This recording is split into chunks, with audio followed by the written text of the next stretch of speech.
Sziasztok! Ebben a videómban megmutatom, hogy hogyan hozhatunk létre fényrobbanást.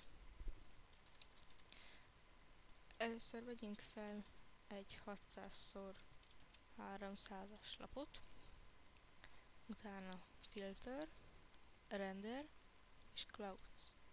Ilyen felhőszerűséget kaptunk, utána Filter, Pixelate és Mezzetint.